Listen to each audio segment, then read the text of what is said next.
Hello friend, एक बार फिर से स्वागत है आपका अनंत सोरेंसी क्लासेस में। फ्रेंड, पिछली वीडियो में मैंने आपको पार्टनरशिप के डीड्स के बारे में बताया था और पार्टनरशिप डीड जब एब्सेंस हो जाती है तो उसके बारे में समझाया था। इस वीडियो में मैं आपको पार्टनर्स के राइट्स के बारे में समझाने जा रहा हूँ। तो आइए हम वीडियो को कंटिन्यू करते हैं। पार्टनर का पहला राइट होता है कि उसे पार्टिसिपेट करने का राइट है बिजनेस की मैनेजमेंट में। बिजनेस की मैनेजमेंट में पार्टिसिपेट करने का राइट होता है हर पार्टनर्स को। सेकंड राइट क्या है? Every partner has right to the consult करने का राइट है अबाउट द अफेयर। अफेयर्स का मतलब यहाँ पर डिसीजन ऑफ द बिजनेस। तो डिसीजन ऑफ बिजनेस को कंसल्ट करने का राइट है। तीसरा राइट क्या है?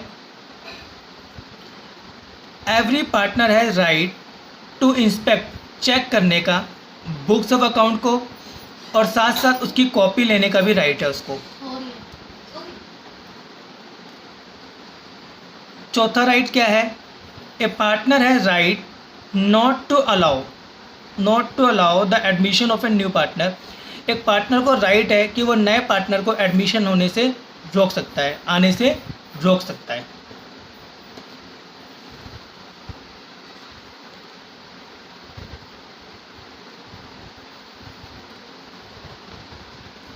आफ्टर प्रॉपर नोटिस देने के बाद पार्टनर को राइट है कि वो फर्म को छोड़कर जा सकता है। अगर पार्टनर ने फर्म को कोई लोन दे रखा है तो उस पार्टनर को राइट है कि वो उसके ऊपर 6% इंटरेस्ट ले, 6% का इंटरेस्ट ले। If a partner had advance loan he has right to receive interest there on at an agreed rate of interest, जो एग्रीड रेट डिसाइडेड है। In the case rate of interest is not agreed, अगर partnership deed में rate of interest के बारे में नहीं बताया गया तो भी आपको उसे इंटरेस्ट पे करना होगा। पार्टनरशिप एक्ट कहता है कि आप उसे 6% पर एनम के हिसाब से रेट ऑफ इंटरेस्ट पे करोगे, यानी कि पार्टनर को आपको इंटरेस्ट और लोन पे करना ही है।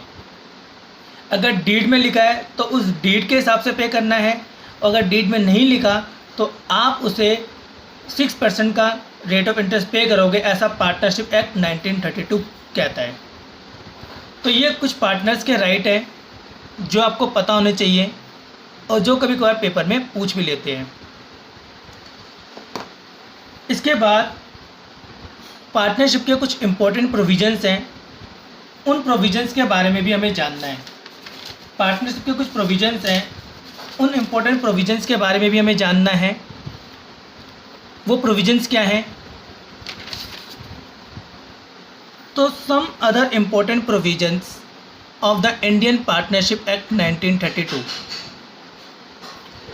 पहला प्रोविजन हमें क्या कहता है? पहला प्रोविजन हमारा ये कहता है कि अगर सारे पार्टनर एग्री करते हैं तो आप पार्टनरशिप के अंदर एक माइनर को भी एडमिट कर सकते हो बेनिफिट्स के लिए। एक माइनर को भी एडमिट कर सकते हो बेनिफिट्स के लिए। याद रखना, माइनर बस बेनिफिट्स लेता है, लॉसेस में कोई भी उसकी हिस्सेदारी नहीं होती। सेकंड प्रोविज़न क्या कहता है हमारा? सेकंड प्रोविज़न हमारा ये कहता है a person may be admitted as a partner either with consent of all the existing partner. या तो सारे पार्टनर उसकी रजामंदी दे रहे हों तो आप एक नए पार्टनर को एडमिट कर सकते हो, या उन्होंने एक्सप्रेस कर रखा हो एग्रीमेंट के अंदर ऐसा, या उन्होंने एक्सप्रेस कर रखा हो एग्रीमेंट के अंदर सारे पार्टनर्स के बीच में, तो आप एक नए पार्टनर को एडमिट कर सकते हो, ऐसा सेक्शन 31 कहता है।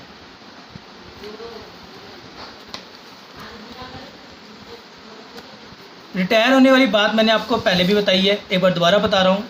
A partner may retire from the firm either with the consent of all the other partners. अगर सारे पार्टनर्स की रजामंदी है तो एक पार्टनर फर्म से रिटायर हो सकता है, या वही चीज़ कि एक्सप्रेस कर रखा हो एग्रीमेंट में सारे पार्टनर्स के बीच में। ऐसा सेक्शन 32 कहता है, तो एक पार्टनर फर्म को छोड़कर जा सकता है। ये बात मैंने आपको पहले भी समझाई थी कि पार्टनरशिप का रजिस्ट्रेशन कराना कोई मैंडेटरी नहीं है, कोई कंपलसरी नहीं है। Registration of the firm is optional, not compulsory. But हमारे लिए बेनिफिट यही रहता है कि हम फर्म का रजिस्ट्रेशन करा लें, क्योंकि रजिस्ट्रेशन फर्म को कुछ बहुत सारे बेनिफिट्स मिलते हैं। बट वैसे देखा जाए तो फर्म का रजिस्ट्रेशन कराना, पार्टनरशिप फर्म का रजिस्ट्रेशन कराना कोई भी मैंडेटरी नहीं है। एक last provision, unless otherwise agreed by the partners in the partnership deed. सारे पार्टनरशिप डीड में यहाँ पर सहमति है, तो एक फर्म डिसॉल्व हो सकती है पार्टनर के मरने से। पार्टनरशिप डीड में ऐसा लिखा हो या पार्टनरशिप डीड में सारे पार्टनर्स ने एग्री कर रखा हो कि एक पार्टनर के मरने से फर्म डिसॉल्व हो सकती है, तो फर्म डिसॉल्व हो जाएगी। तो ये कुछ इम्पोर्टेंट प्रोविजंस थे जो पार्टनरशिप डीड के हैं में के अलावा पार्टनरशिप एक्ट में होते हैं 1932 में। वीडियो अच्छी लगे तो लाइक, सब्सक्राइब, शेयर एंड जरूर करिएगा।